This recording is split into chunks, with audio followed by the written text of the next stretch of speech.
Welcome to a brand new episode and a brand new season of Gadget Nation with me, Adam Carruthers. And where are we today? Check it out, Renoma Cafe Gallery, one of the newest and best lifestyle stores in town. Be sure to check it out. Now on the show today, we're going to be joined by a very special guest, Vernon Chan, who I'm sure will be very familiar to a lot of people out there. If you're into tech or automobiles, he's of course founder and chief editor at vernonchan.com. What does he have to say? Find out later in the show. Let's start.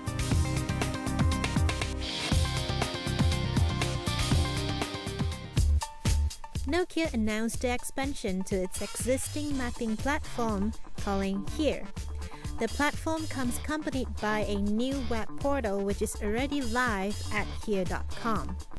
As part of the announcement of Here, Nokia has confirmed that it will be extending the service beyond Windows Phone platform with dedicated apps for iPhone and Android and a web version that will support Mozilla's Firefox that we will see sometime next year.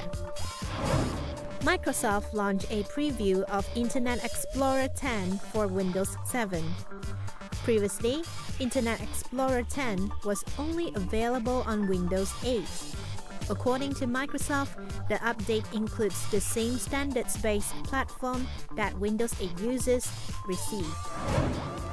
Airbnb introduced Neighborhoods, a series of travel guides for the travelers to decide where they should stay in a city, and once they are in that city, how to get the most of their time away from home.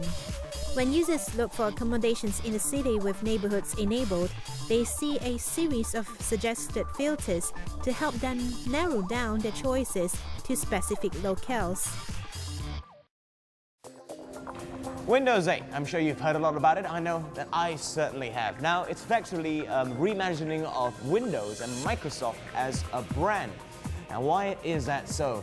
They're effectively asking consumers to change the way they go about with their computers. Obviously, a massive ask. And with more and more competition being provided from the likes of Google and Apple, obviously Windows being a huge form of revenue for Microsoft, it's slowly getting smaller and smaller. So obviously, huge risks involved for Microsoft with Windows 8. This is where I sat down with Vernon Chan at the Knowledge Center in Bursa Malaysia to have a light chat about it. Hello, waiter. Waiter, hello.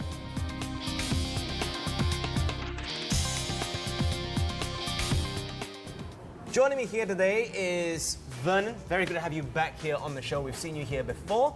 Brand new topic though. Brand new one. Are you excited about what we have here? Of course, there are big announcements in the world of technology, and one of the biggest ones, one we've been really waiting for, Windows 8. So you're carrying one from Samsung, a device. I'm carrying one here from Sony. Firstly, is it too late for Microsoft, do you feel, or is this a good time for them to jump into this? I think it's not too late to be in the tablet game. If you're talking about tablets, OSs, I think it's a market dominated by the Apple iPad. I think there still isn't really a big competitor to the iPad and still dominating the market at the moment. Android is somewhat there. But I think there is a huge potential for Windows to come in and come into the tablet space. All right, well, sure. You mentioned Android there. Could there be a possibility in the future of fragmentation, which we've seen in the Android ecosystem amongst all the developers? Do you see that happening, or do you reckon it'll be okay? I think for the tablet space, there's still a dearth in applications. You find that in the Android space. Nothing is close to what Apple has at the moment with the ecosystem for tablets. With Microsoft, however, I think it's really strong in the tablet experience. I think the UI is really strong. I believe fragmentation should not be such a problem with devices for Windows 8, I think. Okay, what about driving traditional PC sales and also combining that with driving down Apple's domination of the iPad? Can it be done? That's quite an interesting question, but again, I think the tablet space is still out in the open, although it's dominated by Apple at the moment. But there is that potential for Windows to come in. Android still hasn't really picked up in that sense of capturing that market share in that particular space. I think Windows has a fair chance to get in there. I think it's very early in the game as well. And from the looks of it, it looks like there's a lot of potential for Windows to come in. All right, well, let's just go back and take a look at the other big gun in this. Never mind Apple, we know how well they're doing. What about Android? Because we've seen their phones do so well, yet their tablets still struggle. Will they be feeling very threatened by what we're holding here in our hands? I think they should be threatened. I think it's a really good product. It's a really good OS to start with. Android, the problem with Android, I think, like you mentioned, fragmentation. I think there is a lot of fragmentation in that sense. And in terms of market share, Android is picking up. I think due to the sheer number of manufacturers developing hardware for Android. There is a fair, I think, competition coming up with Windows. I think they should be quite worried. Of course, with Android devices, there's some really strong, on paper anyway, devices from Asus and Samsung and so forth. Just that the OS still not quite up there. But what are your thoughts on this very modern tile-based Windows? I believe it's very desirable. I think I've been using it for a year since the preview came out. Yeah. But it looks great. It has a really modern feel to it, definitely. It's been reimagined. I think the desktop metaphor that we've been using for the 25 years hasn't really changed.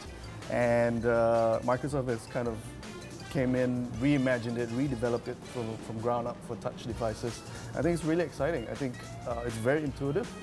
And you'd find that it's really fluid and snappy, even on older hardware. Okay. Just out of interest, what do you think about the Surface? Oh, that's an interesting product. I mean, it came out as a concept from Microsoft. Yeah. And it's now being sold, much to the annoyance of some other competitors. Annoyance of some of the hardware manufacturers. But I think it's a great tablet or a hardware reference for everyone else. I think it's a great product. A lot of people are actually excited about it. I'm excited about the Surface, especially if we're talking about Windows 8 Pro on it or Windows 8 on it, and not the RT version of Windows 8. Which we've been reading about. Okay, going back to the PC aspect, do you reckon people are going to embrace it? Because for me, if I go to a restaurant, I will 9 times out of 10 order the same thing. I don't like change. I like things the way they are. Will that approach be the same from the general public, do you reckon? That's a very interesting question, because I think the big challenge for Microsoft is converting the 30 to 40% of Windows XP users out there right now, and the 30+% of Windows 7 users out there. But as with any big change, there is a learning curve. If you're switching platforms, for instance, there is a learning curve. So I believe people would have to come in and relearn some of the different things of the ways to use the computer. But I think it's a good change. It's a very good change, and I believe that touch-enabled devices is the future, and that would definitely change in time. I believe Windows 8 is really just a transition, and we'll probably not see the desktop metaphor as it is in the very near future. All right, final question. What do you think about the launch? Because a lot of good reviews have come out. Microsoft rewarding early adopters of Windows 8. And of course, it's just not as buggy as we've seen in the past, like Vista, for example. Or, Ooh, Vista. Yeah, let's not go there. But you know what I mean, when it launched, and even by the end of its life, it was still pretty lousy. But they've done really well this, don't you think, for the launch period? Definitely. I mean, you have the biggest beta testers in the world. I think in probably the history of Microsoft, you have something like 16 million users beta testing Windows for a year. And they've really fine-tuned it, really optimized it for the hardware. Even old hardware, it runs great. So it's really good. I think Windows 7 was a really solid product. Yeah, that's true. So having another solid product for the future, as a platform for the future, I think is great. All right, Microsoft. Perfect. It's a bit hard for us to really describe it for you. To be honest, you really have to go and see it for yourself. You know what I mean? It's about experiencing. It really is about experience. We could show you to death, but it's not going to make any difference. Go out and see it if you have time. Vernon, thank you so much. Thank you Always so much. A pleasure. Pleasure. Back to this.